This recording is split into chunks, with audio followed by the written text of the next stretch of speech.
ముక్కు మూసుకుపోయినట్టుగా ఉండడం, వాసన తెలియకపోవడం, పడుకోగానే ముక్కు పట్టేసిందేమో అనిపించి లేసి కూర్చోవాల్సిన అవసరం.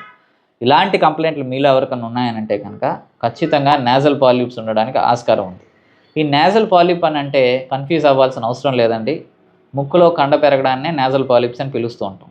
100కి 100% మనలో ఎవరికైనా ఫ్రీక్వెంట్‌గా తుమ్ములు రావడం గానీ, ముక్కులోంచి నీరు గారడం గానీ, వెదర్ చేంజ్ అయినా, డస్ట్‌కి ఎక్స్‌పోజ్ అవుతున్నా, జలుబొచ్చేయడం లాంటి కంప్లెయింట్ ఉన్న వాళ్ళలో మాత్రమే కనబడుతూ ఉంటాయి. సో, ఇసినోఫిల్ కౌంట్ ఎంతుందో చెక్ చేయించుకుని, ఇసినోఫిల్ కౌంట్‌ని డౌన్ చేసుకోవడానికి ట్రీట్మెంట్ వాడుతూ, ఈ నేజల్ పాలిప్స్‌ని ట్రీట్ చేయగలిగితే 100% మళ్ళా నేజల్ పాలిప్స్ రావు. అలా కాకుండా సర్జికల్ రిమూవల్ అనో, కాయలు కరగడానికి మందులు వాడుతున్నామనో, ఓన్లీ నేజల్ పాలిప్స్ మీద మందులు వాడినన్ని రోజులు, కొన్ని రోజులు తాత్కాలికంగా అవి కనబడకపోవచ్చేమో గానీ, మళ్ళా ఏర్పడతాయి. మళ్ళా ఇబ్బంది పడుతూనే ఉంటాం. సో, ఫస్ట్ మీలో ఉన్న ఇసినోఫిలియా టెండెన్సీని గనక తగ్గించగలిగితే 100% మీ నేజల్ పాలిప్స్‌ని ఏ ట్రీట్మెంట్‌లోకెళ్ళినా మళ్ళా రాకుండా కంట్రోల్ చేయగలుగుతాం.